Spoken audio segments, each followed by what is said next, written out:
Hello, welcome to today's podcast. Hey. I'm joined by my younger brother, Cooper Komsthoeft, who is a high school football and volleyball player, which gives us an interesting perspective into the topics we're going to be discussing today. So to start, I want to talk about gender as performative. Obviously, in a high school environment, the gender norms can be seen by you every day, how girls should act, how boys should act. All these characteristics stem from the socialization of children. We are fed gender stereotypes from the moment we're born. Men are blue, women are pink. Boys like to play with toy guns, Hot Wheels, G.I. Joes, while girls like to play with dolls and dress up. From these early ages, we're taught that men are more dominant than women, more powerful, through these different norms. In a film we recently watched, Growing Up Trans, a young trans boy was being taught how to be a boy.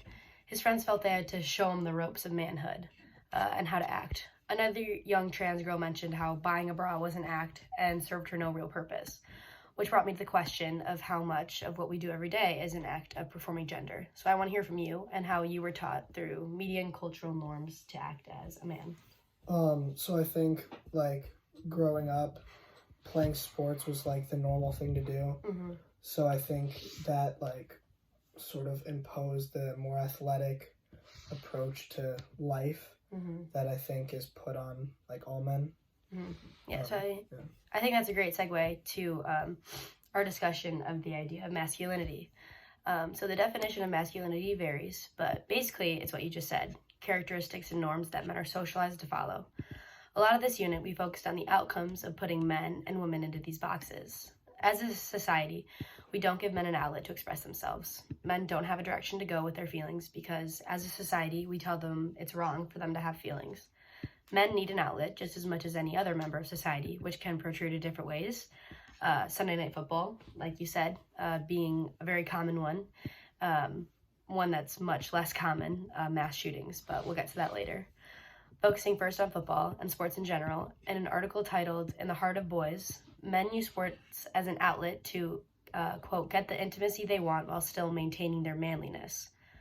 Again, gender is performative, so men need to put up this facade, and sports allows them to tap into their emotional being while still performing. Being on a football team yourself, I want to know your insight. Along with your definition of masculinity, how do you think this can be seen in your own life?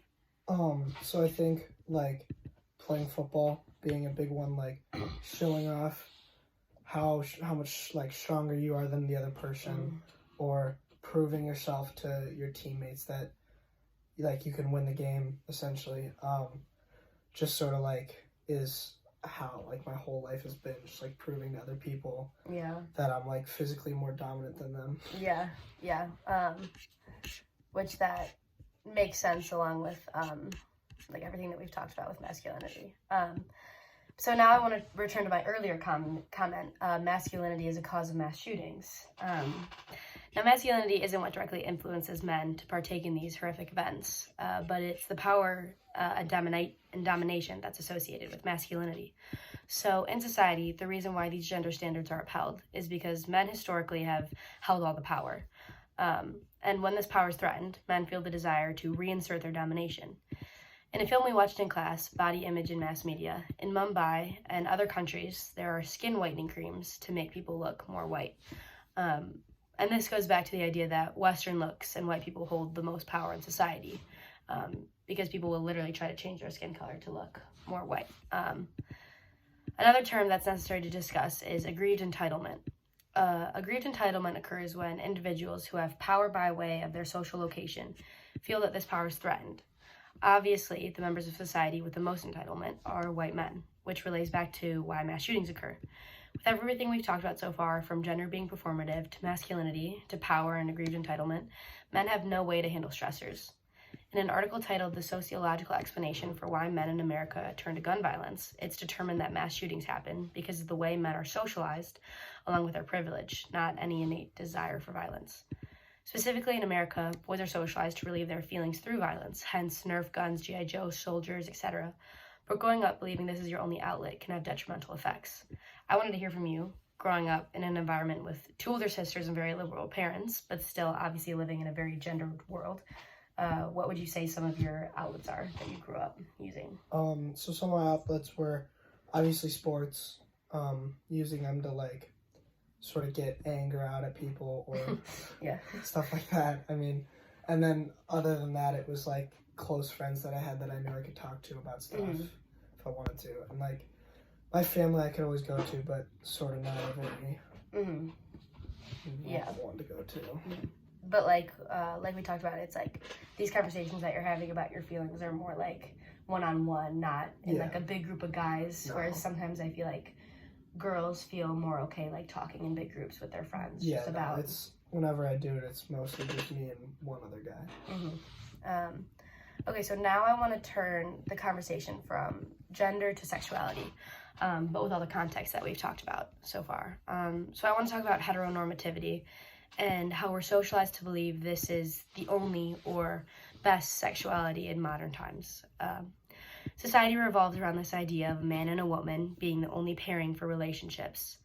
We see this in media, TV shows, movies, books, and without representation, it's socialized into young kids that this is how they should grow up to be. Heteronormativity creates and sustains inequality.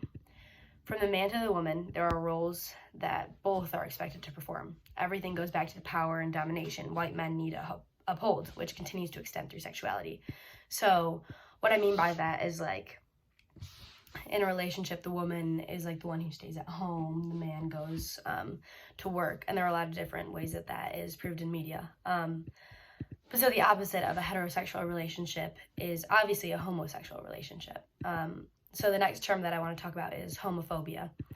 Homophobia is caused by the socialization of men and heteronormativity. Going back to the Heart of Boys article, homophobia is as much about making sure that boys act like guys as it is about fear of actual gay people. Homophobia is against the norms we grow up with, or homosexuality is against the norms we grew up with. The LGBTQ community threatens these norms and disrupts power dynamics in society, which is why there's so much hate towards them. So in conclusion, gender is a social construct, and going against the gender and sexual norms can be detrimental to individual health.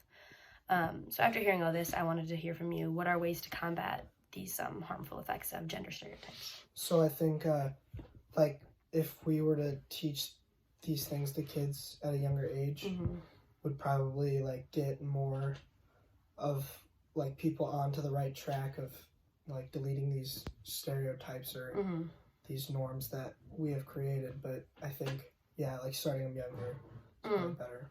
Yeah, and I think the hard thing about that is, like, it's not even necessarily the parents. It's, like, society that's, like, showing kids these images through media and TV shows and whatnot. But I think if more people learn about these things, then we might be able to, like, slowly go away from the, like, stereotypes and go towards a more inclusive society. Thank you.